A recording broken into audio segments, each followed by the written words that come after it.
Now that the 2024 election is over and the dust has settled, let's go over a few key takeaways for each political party. Let's start with the Republicans. This is a time for celebration. There's time to pop the champagne bottles and to celebrate a big victory, and that time is now. In terms of takeaways, I think there's a few key things Republicans can take away from the 2024 election. I think the first is that this was a clear endorsement of Trumpism or America First, or whatever you want to call that. In my personal opinion, it felt like there was still a place for anti-Trump Republicans who were maybe conservative and had some issues with his social ideas or some of the ways he talked, some of the things he had said.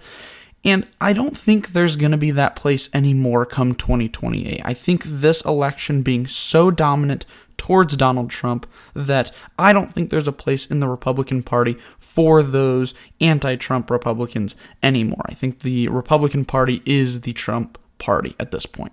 On that note, in 2028, the clear frontrunner will be whoever is able to capture this big Donald Trump base that he was able to collect in this election. Now, there's no telling that J.D. Vance will be the guy who can do that. It could be somebody else. It could be Vivek Ramaswamy. It could be Marco Rubio. It could be somebody completely different. We will have to wait and see. But that is going to be the path to victory for Republicans moving forward. I think it's clear the Republican Party is just not the conservative kind of Christian religious party that it once was. I think this is clearly a party of Trump that will be somewhat socially moderate on some issues, economically protectionist, and in favor of non-interventionism on foreign affairs, and then be big on this immigration issue. I think that's the clear path forward for the Republican Party. Another big takeaway for the Republican Party is something that Vivek Ramaswamy talked about a lot on a New York Times interview, which is a big split in what America First means. So Vivek talked about the big government nanny state, and he says there's two key factions in the Republican Party. The national libertarians, like Ramaswamy, who want to dismantle the big government nanny state that he talks about. And then he would say there's the national protectionist folks, like J.D. Vance, who want to use the big government nanny state to achieve conservative ends. Now, my channel is called Liberty G. I think you can guess which side of that equation I would lean towards in the national libertarian versus national protectionist base. But I think there's a lot of Republicans who are going to have to figure out which side of that aisle they would rather be on. My last big takeaway for the Republican Party is that they need to act quickly. They picked up the Senate. Looks like they will keep the House. Okay, in 2 years, the Republican Party will almost certainly lose the House of Representatives. Okay, this is what happens 2 years into Obama's term. He lost the House. 2 years into Trump's term, he lost the House. I think you can go even further back than that, or in Biden even, 2 years into his term, lost the House. So incumbent presidents typically lose the House in the midterm elections. So the Republicans really have 2 years to do the things that they need to do. Okay, so 2 years of a GOP-controlled president, Senate, House, and even the Supreme Court, they need to get to work. And I am optimistic about this. One big thing for me that has given me some optimism is seeing Mike Johnson at some of the Trump events and at some of the Trump rallies, which leads me to believe that Trump is going to be serious about passing Republican-led conservative legislation.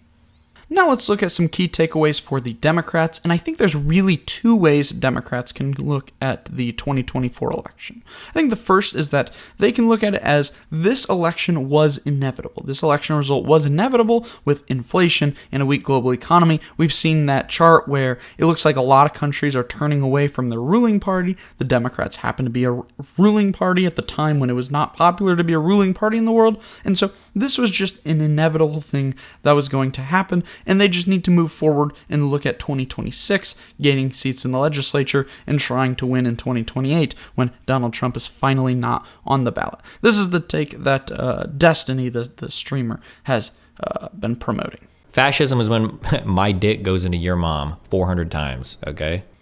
A lot of other people will say that the Democrats need to do some, in the word they've thrown around is soul searching. And I think there's some truth to this. Okay?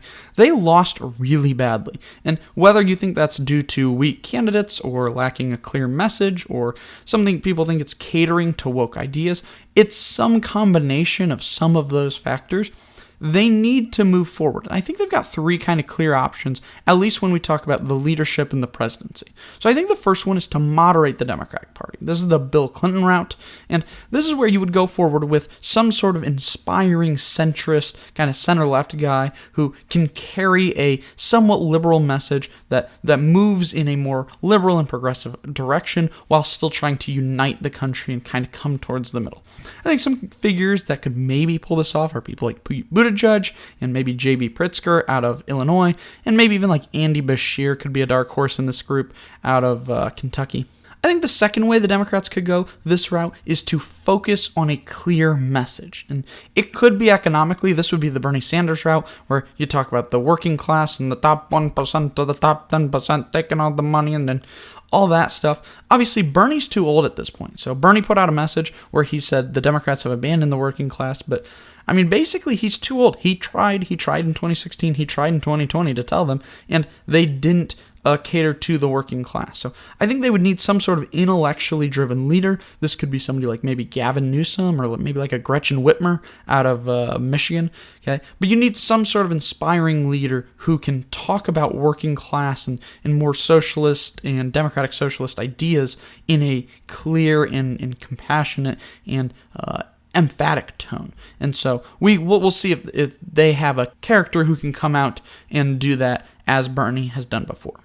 And I think the last route the Democrats could go is to kind of go the Trump route and get a celebrity to run in 2028. There's no shortage of them on the Democratic side. You've seen people like The Rock or Tom Hanks or even Matthew McConaughey get floated out as possible Democratic candidates for president. And I think this would just be a situation where the Democrats would have to be willing to compromise on a few positions to get this person to be willing to run. So like the Republicans were willing to compromise on things like nobody in the Republican Party was talking about building a wall. Very few were quite as protectionist as Donald Trump is. And so I think the Democrats might have to compromise on a couple issues, and then maybe they could bring in one of these big influential figures into their political party. The most important thing for the Democrats, though, is just they have to pick up the House in 2026. They cannot give the Republican Party 4 years of unobstructed rule. They have to dump everything they can into protecting their vulnerable seats in the House in 2026 and flipping a handful of seats so that they take the majority in the House of Representatives.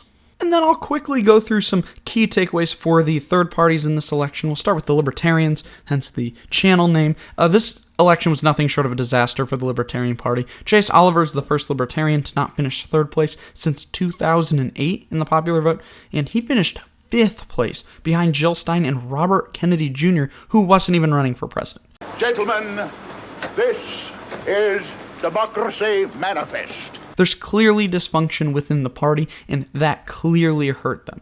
Okay, so they need to choose. They need to either become the party of the Mises Caucus and embrace the social conservatism that a lot of people have been talking about, or they need to revert back to the Chase Oliver, love everybody and just decentralize the government and deconstruct the power of the government. Okay. And that was kind of the previous brand of libertarianism for the party. They need to go one way or the other. They can't do this split thing where the party goes one way, but the candidate goes the other way. Okay, this level of infighting, they very much are looking at a situation where they could become like the Reform Party did after the kind of 1996 and 2000 elections. For the Green Party, Jill Stein officially ranks as the woman who has gotten the third most votes for president, so good for her over her 3 elections. And I think Jill Stein really helped the Greens avoid falling into obscurity after the Ralph Nader years of the early 2000s. And I think she by having media connections and getting onto TV, was able to advance the Green message. But they do need to move on in 4 years. They need to get somebody younger and somebody inspiring who can talk about green environmental issues on TV and in a convincing way. And then to rapid fire some of the other options, the Party for Socialism and Liberation, PSL. If you haven't heard of them, they're kind of the biggest socialist communist party in America, and they're clearly growing. This was their biggest election year by far, and there's a chance they can push the Democrats further left in 2028 if they continue. So I think they're probably the third party with the most optimism going forward. They look like the clear fifth party in America at this point. The Constitution Party has had a very sad collapse over the last handful of elections. They were once on par with the Libertarians and the Greens, and they are no longer a serious third party in the way that those others are. The Constitution Party. I mean, this is what happens when you nominate a coal baron like Don Blankenship, like they did in 2020. They blew up the coal mine and then put me in prison. They're not a serious party, and they will have to do some real change in messaging to be able to grow moving forward. And lastly, I think the American Solidarity Party, I think they really hoped for a better result, and their growth has stopped. They're kind of like a Christian Democratic Party, and I think they got a long road ahead if they're going to appeal to people. So those are some key election takeaways for both of the two major parties and then a handful of third parties. Let me know what you think, if you agree with my takeaways for each party, or if you have some other things that each party can take away from this election. Thanks for watching.